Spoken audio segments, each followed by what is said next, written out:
Welcome to The Art of the Matter, a place where we explore the stories behind great works of art. I'm your host Nicola, and thank you for joining me today. Some objects describe a life without saying a word: a mug on a kitchen counter, a heap of clothes on a bedroom floor, a bed you haven't touched in days, a version of yourself you don't quite recognise.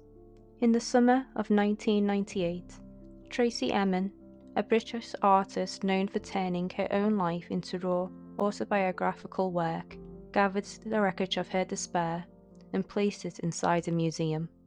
Raised in Margate, working class, and shaped by the experiences of trauma, loss, and unstable relationships, Emin had built a practice that refused any separation between art and life. Her work drew directly from her own history: sex, illness, abortion, heartbreak, subjects rarely spoken about so openly, and even more rarely by women in the public eye. Not as a confession, not as a spectacle, but as a portrait. This is the slow story of that portrait. My Bed, a work that became a tabloid battlefield, a feminist flashpoint, and a mirror. We move carefully through the room, the bed, the stains, the scattered objects, like forensic evidence, the cultural turbulence of 1990s Britain, and the question of why a woman's private mess provokes such public intensity. This is my bed, this is where we begin. The bed came from Emin's flat in Waterloo. By the late 1990s, she was associated with Young British Artists, a group known for shock tactics, media attention, and redefining what art could be. But Emin's shock was different. Where others had used spectacle, she used exposure. And after a prolonged, depressive episode, she looked around and realised she had made something. Not intentionally, but completely. The sheets were twisted and stained, knickers kicked into a corner, empty vodka bottles leaning like ruined architecture, cigarette packets, a pregnancy test, a condom box, spilled makeup, slippers collapsed beneath the frame. It was domestic debris, the aftermath of a private collapse.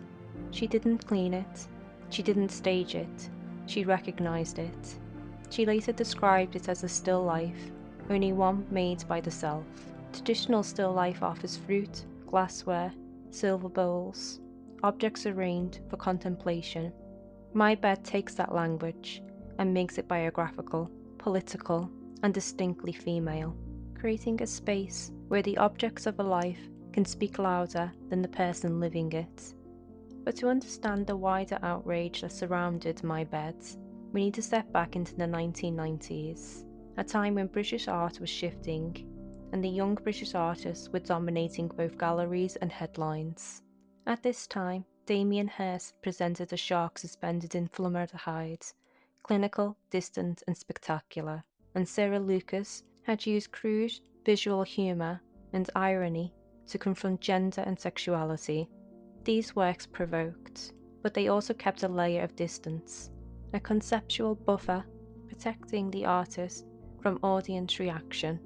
At this time, the UK was performing reinvention. Think Cool Britannia, Britpop, celebrity culture, a media landscape built on image and sensation. This was a culture obsessed with control, with polish, presentation, and carefully constructed identity. It was in that environment Emin introduced something else. Not an image, but evidence. Her bed was literal, unstyled, unresolved, and this is where the outrage sharpens. It wasn't only that the work was messy, it refused transformation.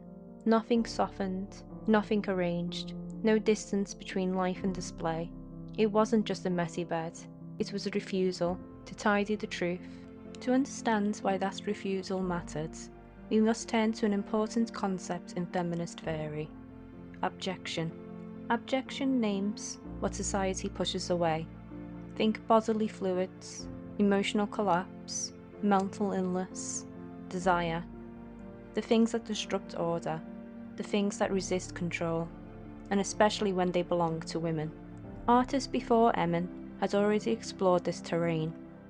Carolee Scheinman used performance, the body framed within art, and Kiki Smith translated vulnerability into sculpture, crafting mediated forms, and Louise Bourgeois transformed trauma into symbolic installations, but held at a distance. Emin removed that distance. Her work was not performance, it was not symbolic translation. There was no aesthetic buffer. She didn't reinterpret experience. She presented it as it was, its residue. In feminist theory, domestic space is a political space. The hold home's labour, violence, desire, memory. And the bedroom is the most intimate site of all. By placing her actual bed in a gallery, Emin collapsed the distance those earlier artists maintained. Her work didn't represent the body, it stood in for it. Viewers were not looking at an artwork about experience, they were standing in front of its aftermath. This wasn't shame displayed, it was shame left intact and made public. When my bed was shortlisted for the Turner Prize in 1999, the response was immediate and personal. This was not just criticism of the work, it was criticism of Emin herself.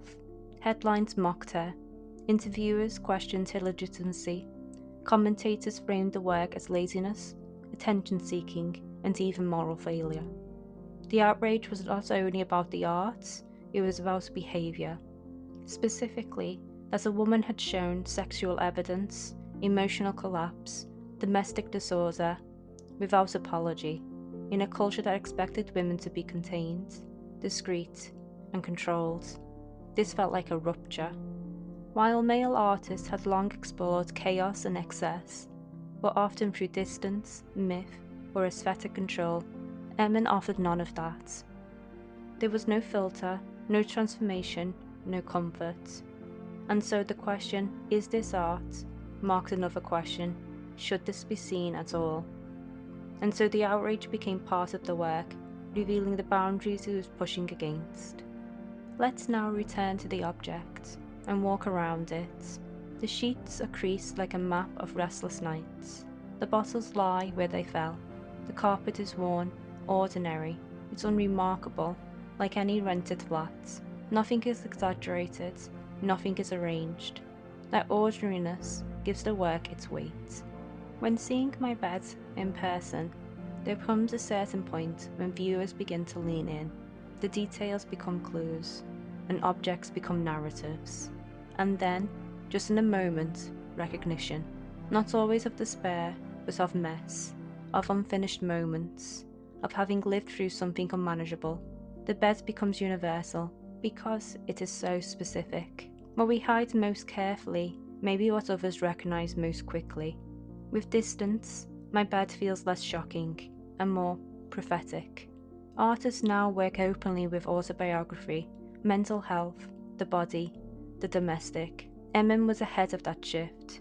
What once looked like chaos now reads as honesty.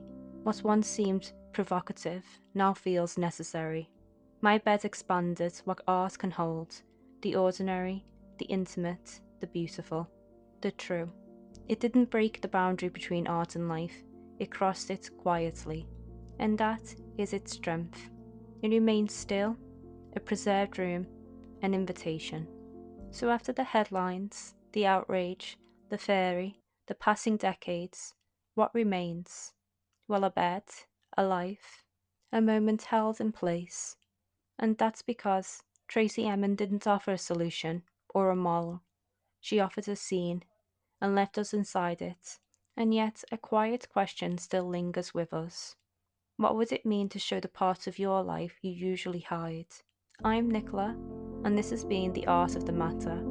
Until next time, keep looking, keep creating, and remember, what we choose to show shapes what others are allowed to see.